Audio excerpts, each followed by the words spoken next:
नमस्कार, न्यूज़ 24 के Rajasthan digital channel पर आपका स्वागत है। मैं हूं श्रीवत्सन, राजस्थान की आज की 5 बड़ी खबरों के साथ ही आज की बड़ी खबर मैं आपको बताऊंगा कि जब AIMIM पार्टी और आम आदमी पार्टी ने अपने उम्मीदवारों की पहली सूची जारी कर दी है, तो आखिरकार सत्तारूढ़ कांग्रेस और मुख्य विपक्षी दल बीजेपी द्वारा अपनी पहली सूची जारी करने में देरी क्यों की जा रही है, किस स्ट्रेटेजी के आधार पर इनकी पहली सूची सामने आएगी और यह देरी दोनों ही पार्टी के कार्यकर्ताओं की धड़कनों को क्यों बढ़ा रही है। तो शुरुआत करते हैं राजस्थान की आज की 5 बड़ी खबरों के साथ। और पहली खबर बीजेपी की चुनाव समिति की बड़ी बड़ी बैठक को लेकर है, जो कि 1 अक्टूबर को नई दिल्ली में होगी। पीएम नरेंद्र मोदी, अमित शाह, पार्टी के राष्ट्रीय अध्यक्ष JP नड्डा सहित तमाम बड़े नेता इस बैठक में मौजूद होंगे। राजस्थान के कोर कमेटी के सभी 15 सदस्यों को भी इसमें बुलाया गया है और कहा जा रहा है कि इस बैठक के बाद राजस्थान के लिए पहली सूची जारी कर दी जाएगी या किसी भी वक्त उस बैठक के बाद यह सूची सामने आ जाएगी। राजस्थान की दूसरी खबर मुख्यमंत्री अशोक गहलोत को लेकर है। मुख्यमंत्री अशोक गहलोत मिशन 2030 को लेकर अपने 9 दिन के दौरे पर है और आज उनका दौरे का तीसरा दिन है। सीकर में गए बाबा लक्कड़दास के समाधि पर जाकर उन्होंने माथा टेका, वहां पर प्रार्थना की, साधु संतों से भी मुलाकात की और उनसे बातचीत भी की कि किस तरह से संत समाज सरकार से उम्मीद करता है। साल 2030 के जो विजन डॉक्यूमेंट बन रहा है उसमें किस तरह की बातें की वो उम्मीद करता है। इस तरह की तमाम जानकारी मुख्यमंत्री अशोक गहलोत ले रहे हैं। इन 9 दिनों तक सीएम अशोक गहलोत लगातार किसी न किसी बड़े धार्मिक स्थल का दौरा करेंगे और इसके जरिए देव दर्शन का एक बड़ा संकेत देने की कोशिश करेंगे कि उनकी सरकार विजन 2030 के डॉक्यूमेंट को तैयार करने के प्रति जिस तरह की गंभीरता दिखा रही है, उसी तरह सनातन धर्म का भी पूरी तरह से सम्मान करती है। राजस्थान की अगली खबर वसुंधरा राजे से जुड़ी है, जो कि आज अलवर जिले में थी। अलवर जिले में वसुंधरा राजे ने सैन समाज द्वारा आयोजित एक कार्यक्रम में भाग लिया और इसमें एक बार फिर से ही अपने ही अंदाज में यह बात कही कि भगवान के घर देर है अंधेर नहीं है। राजस्थान में फिर से बीजेपी की सरकार रिपीट होगी और उनकी सरकार राजस्थान में संत समाज या धार्मिक स्थलों के विकास में कोई कसर बाकी नहीं छोड़ेगी। अपनी सरकार द्वारा बनाई गई सभी योजनाओं को भी वे लगातार उल्लेख कर रही है। हालांकि यह बात अलग है कि बीजेपी ने उन्हें इस बार अपना चुनाव का बड़ा चेहरा बनाकर मैदान में नहीं उतारा है, लेकिन पार्टी की ओर से यह भी कहा गया है कि आपको बड़ी जिम्मेदारी या चेहरा बनाकर नहीं उतारा गया, आपकी बात मानी जाएगी, आपके सुझाव को अमल में लाया जाएगा। और इसी के चलते वसुंधरा राजे के सबसे कट्टर समर्थक माने जाने वाले देवी सिंह भाटी को बीजेपी में कल देर रात शामिल भी किया गया और जिसके लिए वसुंधरा राजे लगातार दबाव भी बना रही थी, यह जानते हुए भी कि बीकानेर से लोकसभा के सांसद और कानून मंत्री अर्जुन राम मेघवाल के देवी सिंह भाटी सबसे बड़े राजनीतिक प्रतिद्वंदी भी हैं। राजस्थान की अगली खबर नर्सिंग एसोसिएशन की बैठक से है। दूसरा राष्ट्रीय सम्मेलन जयपुर में आयोजित किया गया, जिसमें मुख्यमंत्री अशोक गहलोत ने भाग लिया। इसमें इस कार्यक्रम में भाग लेने के साथ ही उन्होंने राजस्थान में स्वास्थ्य क्षेत्र में हुए तमाम कार्यों का उल्लेख किया। कहा कि सभी जिलों में यहाँ पर मेडिकल कॉलेज बन चुके हैं। कोरोना काल में नर्सिंग स्टाफ की सबसे बड़ी भूमिका थी और यही कारण था कि कोरोना के मरीजों का इलाज करते हुए यदि कोई नर्सिंग कर्मी या मेडिकल स्टाफ का निधन हो जाता है, उनकी सरकार ने 50-50 लाख रुपए तत्काल देने का उस वक्त वादा किया था और उसे पूरा भी कर रही है। साथ ही उन्होंने चिकित्सक समाज से एक बार फिर से अपील की कि वे आंदोलन की बजाय सरकार के पास बातचीत के जरिए अपनी बातों को पहुंचाएंगे तो मरीजों को काफ़ी राहत मिलेगी। राजस्थान की आखिरी खबर चुनाव आयोग से जुड़ी है। राजस्थान इस वक्त पूरी तरह विधानसभा चुनाव के मूड में है और चुनाव आयोग की एक टीम राजस्थान आ चुकी है। राजीव कुमार मुख्य चुनाव आयुक्त के नेतृत्व में यह टीम राजस्थान पहुंच गई है और अगले 3 दिनों तक राजस्थान में ही रहेगी। यहां पर सभी प्रशासनिक और सरकारी संस्थान जो चुनाव कार्यों से जुड़े हैं उनके प्रमुख से मुलाकात करेगी, बातचीत करेगी, स्ट्रेटेजी के बारे में जानकारी लेगी, साथ ही संवेदनशील बूथों के बारे में भी जानकारी लेगी। आखिरी दिन यानी कि 1 अक्टूबर को चुनाव आयोग की जयपुर में एक बड़ी प्रेस कॉन्फ्रेंस भी बुलाई गई है, जिसमें राजस्थान विधानसभा चुनाव की तैयारियों को लेकर तमाम तरह की जानकारी चुनाव आयोग की ओर से अधिकृत रूप से दी जाएगी। आज की बड़ी खबर में हम बात करेंगे राजस्थान विधानसभा चुनाव की तैयारियों को लेकर राजनीतिक दलों की जिस तरह से होमवर्क सामने किया जा रहा है उसे लेकर, और इसमें भी बात होगी टिकटों के वितरण को लेकर। यह बात इसलिए हम कर रहे हैं क्योंकि आज तीसरे मोर्चे के रूप में राजस्थान में इस बार चुनावी मैदान में उतरने का दावा करने वाली AIMIM यानी कि असदुद्दीन ओवैसी की मजलिस पार्टी ने अपने 2 उम्मीदवारों की पहली सूची जारी कर दी है। कामा और फतेहपुर से यह सूची जारी हुई है। कामा से जहां इमरान नवाब को पार्टी ने अपना प्रत्याशी बनाया है, वहीं फतेहपुर से जावेद अली खान को पार्टी ने टिकट दिया है। अब आम आदमी की भी बात कर लेते हैं। आम आदमी पार्टी भी इस बार तीसरे मोर्चे के रूप में राजस्थान की कई सीटों पर चुनाव लड़ने का दावा कर चुकी है। अरविंद केजरीवाल खुद यहाँ पर आकर अपनी गारंटियाँ दे चुके हैं। 6 गारंटी उन्होंने दी है। हालांकि हर जगह दिल्ली या पंजाब की बात की जाए 5 गारंटी देते थे, लेकिन राजस्थान में 6ठी गारंटी भी दे के गए हैं। इस पार्टी ने भी अपने प्रत्याशियों की पहली सूची जारी कर दी।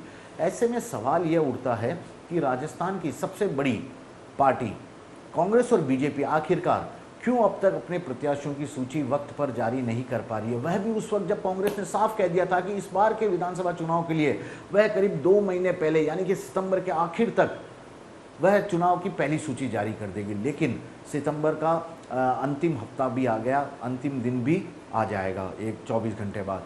तो ऐसे में क्यों देरी की जा रही है, यह बड़ा सवाल सामने आ रहा है। और कांग्रेस के जो नेता हैं, कार्यकर्ता हैं, टिकट के दावेदार हैं, वे भी काफ़ी कश्मकश में हैं, क्योंकि चुनाव के लिए पार्टी ने इस बार तय किया कि कर्नाटक के फार्मूले को अपनाएगी। सबसे पहले सूची जारी करेगी, लेकिन छोटी पार्टियों ने सूची जारी करना शुरू कर दिया। ऐसे में कांग्रेस अब किस चीज़ को लेकर मंथन कर रही है?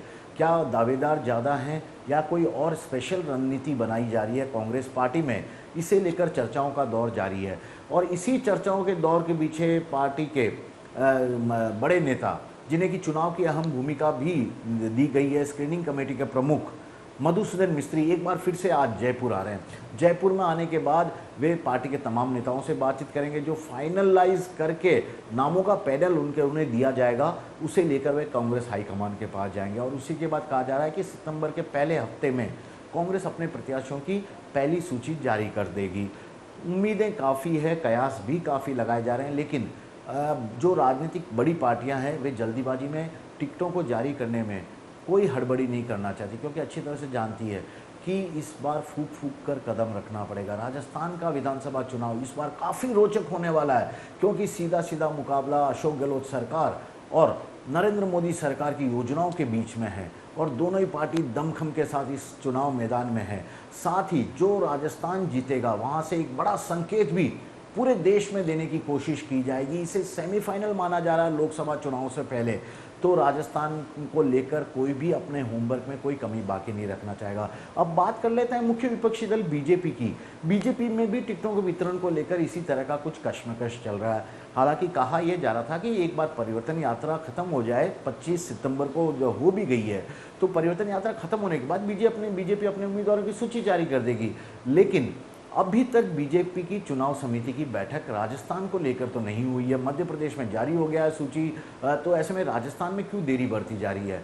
तो इसके पीछे का संकेत साफ है कि राजस्थान में पार्टी हाईकमान जिस तरीके से चुनाव में आगे बढ़ने की सोच के साथ काम कर रहा है, शायद उसमें कुछ ना कुछ कमी नज़र आ रही है या गड़बड़ नज़र आ रही है। तो उसी के चलते अब कहा जा रहा है कि बीजेपी की अपनी चुनाव की सूची को जारी तो कर देगी, अक्टूबर के पहले या हफ्ते या दूसरे हफ्ते तक जारी हो जाएगी, लेकिन हड़बड़ी में बीजेपी भी कोई कदम इस मसले पर नहीं उठाना चाहेगी, क्योंकि पार्टी के कई नेता और गुटबाजी की खबरें तो सामने है। पार्टी के कई नेताओं की नाराजगी की खबर भी सामने आ रही है। ऐसे में यदि पहली ही सूची में नाराजगी लगातार बढ़ती गई तो इसका खामियाजा बीजेपी को उठाना पड़ सकता है। पार्टी का केंद्रीय नेतृत्व तो ये बात अच्छी तरह से जानता है।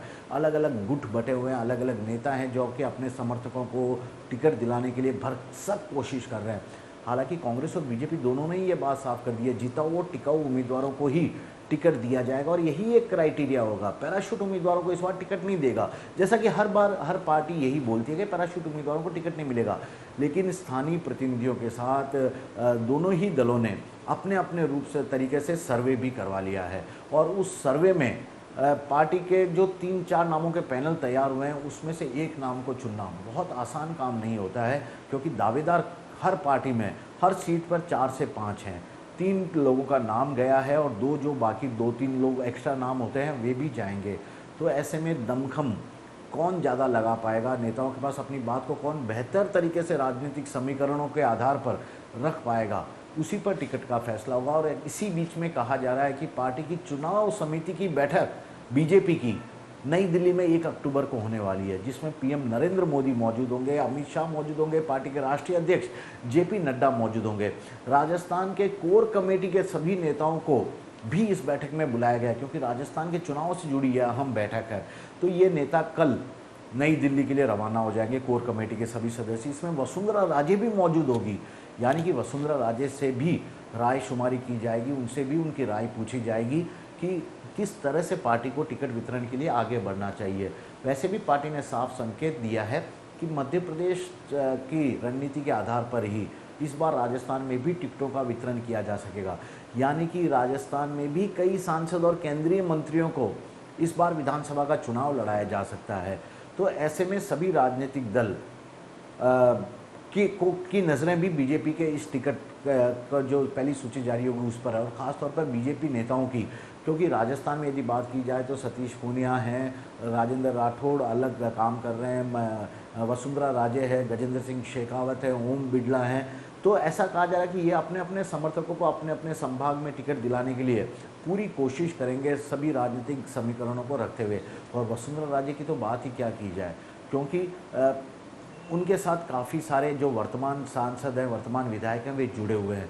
तो ऐसे में अपने किसी भी समर्थक का टिकट कटने नहीं देने की उनकी तरफ से आखिरी वक्त तक पूरी कोशिश की जाएगी। हालांकि वे भी अच्छी तरह से जानती है कि पिछले चुनाव में जितने अपने समर्थकों को वे टिकट दिला पाई थी, इस बार शायद ऐसा कुछ नहीं होगा। बहुत अच्छी तरह से ये बात जानती है, लेकिन कोशिश होगी कि ज़्यादा से ज़्यादा वह अपने समर्थकों के टिकट कटने से रोक पाएँ। और इसी के लिए कल कोर कमेटी की जो परसों बैठक होने वाली है, उसमें भाग लेने के लिए सभी नेता कल जा रहे हैं। और वसुंधरा राजे पार्टी के बड़े नेताओं से अलग से भी बातचीत करेगी, इसकी भी संभावनाएं काफ़ी बढ़ गई है। कौन कौन से सांसद होंगे, कौन कौन से केंद्रीय मंत्री होंगे जिन्हें इस बार विधानसभा का चुनाव लड़ाया जाता है पार्टी की ओर से, इस पर सबकी निगाहें रहेगी। क्योंकि एक बार जो सांसद बन जाते हैं, वे अपने आप को दिल्ली के औरा से बाहर ही नहीं निकाल पाते हैं, और उनको लगता है कि दिल्ली का मतलब उनका जो विधायक से तो सांसद का चुनाव वे लड़ लेंगे, इसे अपना प्रमोशन मानते हैं, लेकिन सांसद से विधायक के चुनाव को अपना डिमोशन भी मान रहे हैं वे। तो ऐसे में अब उनकी भी धड़कनें बढ़ी हुई है कि क्या उन्हें टिकट मिलेगा, और मिलेगा तो भी क्या विधानसभा का मिलेगा या लोकसभा का। तो यह भी सबकी, इस पर भी सबकी निगाहें हैं। तो अब यही देखना होगा कि किस स्ट्रेटेजी के आधार पर कांग्रेस और बीजेपी टिकट वितरण का फार्मूला तय करती है। और कांग्रेस की जहाँ तक बात है तो सचिन पायलट भी नहीं चाहेंगे कि उनके साथ जो मजबूती से खड़े 19 विधायक हैं, जिन्होंने कि सचिन पायलट का हर मौके पर साथ दिया, उनमें से किसी का टिकट ना कटे। इसके अलावा कई और सचिन पायलट के समर्थक नेता हैं, उन्हें भी टिकट दिलाने के लिए अपनी ओर से पूरी कोशिश करेंगे। यह बताने की कोशिश करेंगे कि देखिए, मैंने हाईकमान आपकी सब बात मानी है, अपनी तमाम नाराज़गियों को दूर करने की भी बात की है, कांग्रेस के लिए चुनाव प्रचार भी कर रहा हूं मैं। तो ऐसे में मैं जो सूची दे रहा हूं उस पर भी आप गौर कीजिए। देना नहीं देना ये बात की बात है, लेकिन उस पर गौर कीजिए, उसे नज़रअंदाज नहीं करें। तो इस तरह की बातें सचिन पायलट की ओर से भी रखी जाएगी। और उम्मीद की जा रही है कि जो बड़े नेता हैं राजस्थान के, चाहे बात अशोक गहलोत की जाए, बात सचिन पायलट की जाए, बात वसुंधरा राजे की जाए, गजेंद्र सिंह की जाए, या प्रदेश अध्यक्ष सीपी जोशी की बात की जाए, ये भी चाहेंगे कि उनके द्वारा दी गए उनके समर्थक नामों के पर भी पार्टी गौर करे। अब पार्टी की बात है, आलाकमान क्या सोच के आगे बढ़ता है, किस तरह की रणनीति के साथ टिकटों का वितरण करता है, ये तो बात की बात है, लेकिन कोशिश में कोई कमी नहीं छोड़ना चाहता।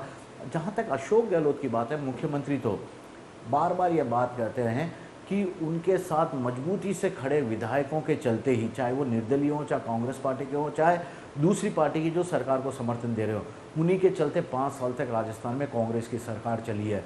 ऐसे में उन्हें इनाम दिया जाना चाहिए, टिकट काट कर उन्हें सज़ा नहीं दी जानी चाहिए।